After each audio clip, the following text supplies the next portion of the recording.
Welcome to this first of a series that we're holding in relation to how to deal with and how to manage issues that concern you around child protection.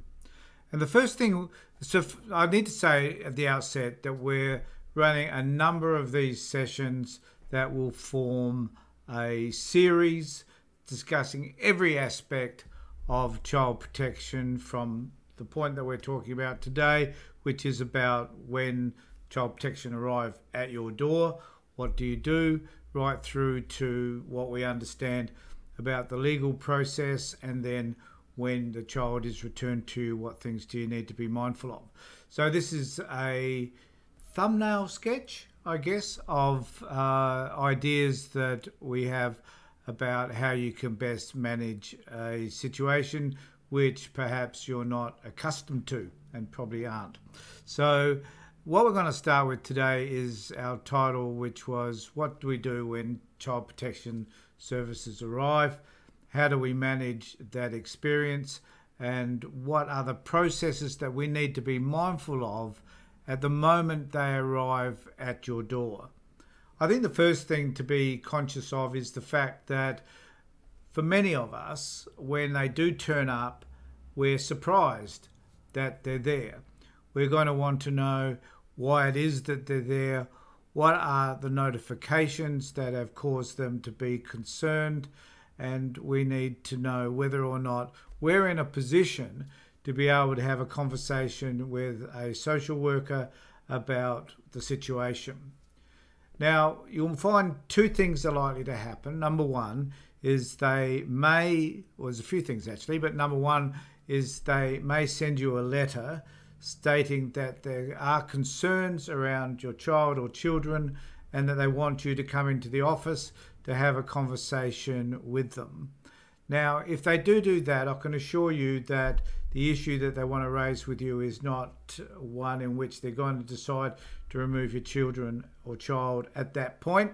In fact, they just want to have a conversation with you about the notifications. However, if they do send you a letter, it is important to respond to it. Don't ignore it. Don't become too fearful about it. But if you do go to a meeting with the department, make sure that you bring someone with you that understands the system, an advocate or somebody else who does have a sense as to what this system is about. Don't bring somebody along with you, though, who's just going to argue the point with the department. That will be absolutely pointless. We will do a session on how to manage meetings and so forth with the department later on. But at this particular point, attend the meeting, be pleasant with them. It's an information gathering session. They're gathering information. You're gathering information as to what the concerns are that have caused them to send you the letter in the first place. Though, if someone has, and I just need to say that if they do find out exactly where they stand in relation to these notifications, make sure that you can assure the department that whatever are the issues, they are being addressed. Do not deny that the issues aren't happening at all, because then they are more likely to dig their heels in and say, okay, well then we obviously need to do a further assessment of you. You need to give them as much information as you can. If it's a domestic violence situation, for example, you say that I'm no longer having a relationship with this person. I am actually going to get some counselling. I've got heaps and heaps of support around me at the moment, and you focus on the kids and keeping the kids safe. That's the most important thing to do, and that's about the best you can do. The second scenario is that they may arrive at your door just a couple of social workers wanting to have a conversation with you. Now, you don't have to let people in if they haven't got a warrant or they haven't got some sort of legal document to say that they have the right to be there, or that they have a section 41 or whatever it is that says that they're entitled to remove your kids. If they want to simply arrive at your door and have a conversation with you, find out what the conversation is about, why they want to meet with you at home. If you are concerned about the condition of your home, and if you think that's going to raise some issues for the department, don't let them in.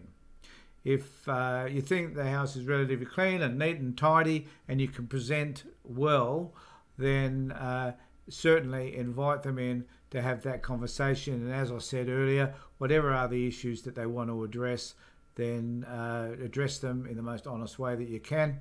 The other alternative, I think, is to be able to say to them, I'm happy to have a conversation with you, but I want an appointment with you to have that conversation, and I want someone around me to support me and advocate for me when we do have that conversation.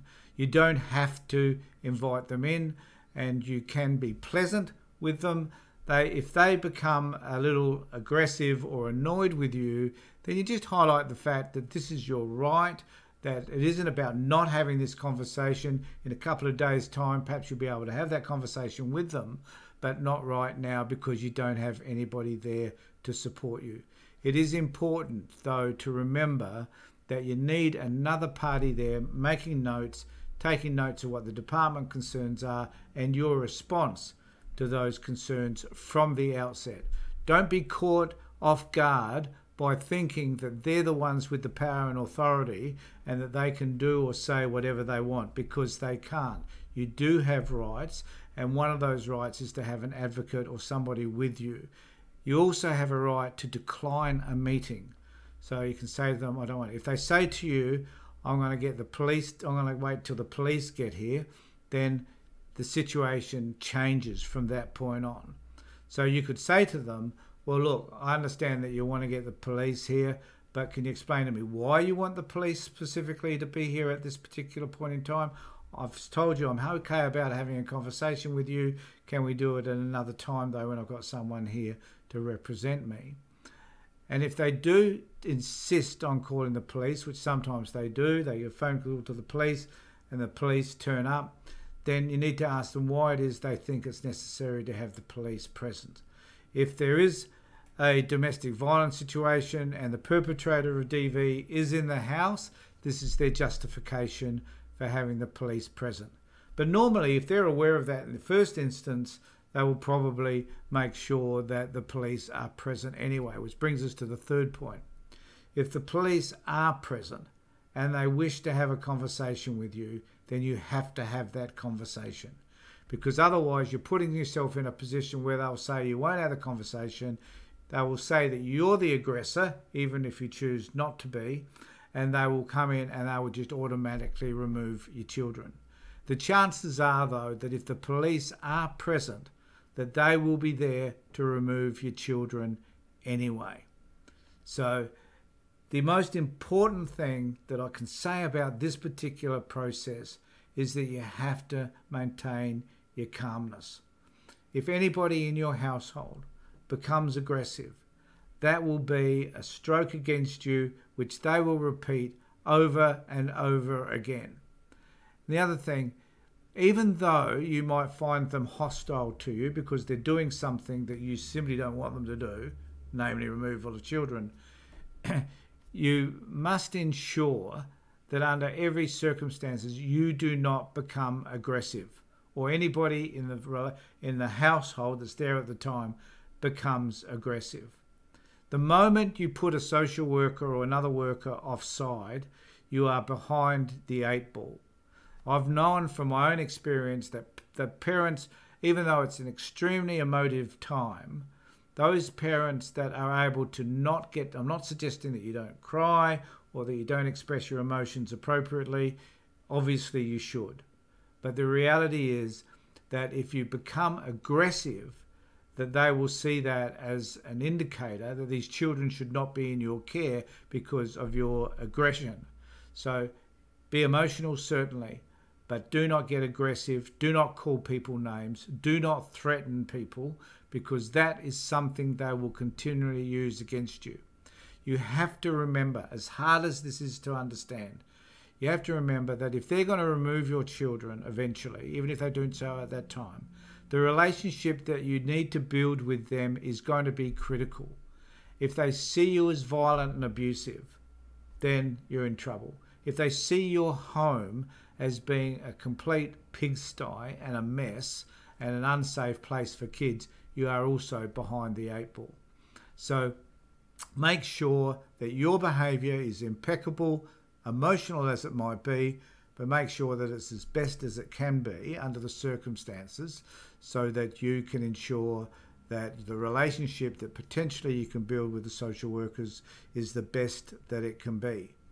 Now, I know that we're not going to agree with most of what the social workers say. We probably won't even agree with the notifications that are being made.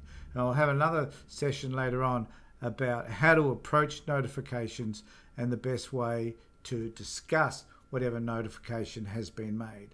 At this point, though, in this particular conversation, it's really about what do I do when they CPP turn up at my door and they wish to have a conversation with me, or they wish to be able to remove the children, or if they just send me a letter. How do I respond to that? The key issue is that under all these circumstances, make sure that you have someone with you to be able to hear what's being said and note take also what's being said. So stand by for our next episode, and we'll be following on from this one in relation to how to deal with the department and the processes that we would have to go through. And some of this information is vital because not many people actually understand the process. Even those people that have kind of been through it get confused by the process. So we're going to help you to understand how you can manage that as these situations arise. Now, the reason why we're doing this is that I've got 10, 15 years, I think, now working around child protection issues, and some of the information that I've got and my experiences working with social workers, given that I'm a social worker myself, I think is invaluable. I know what works, I know what doesn't work, and I've seen it all. So I'm hoping that some of this information will be of help to you.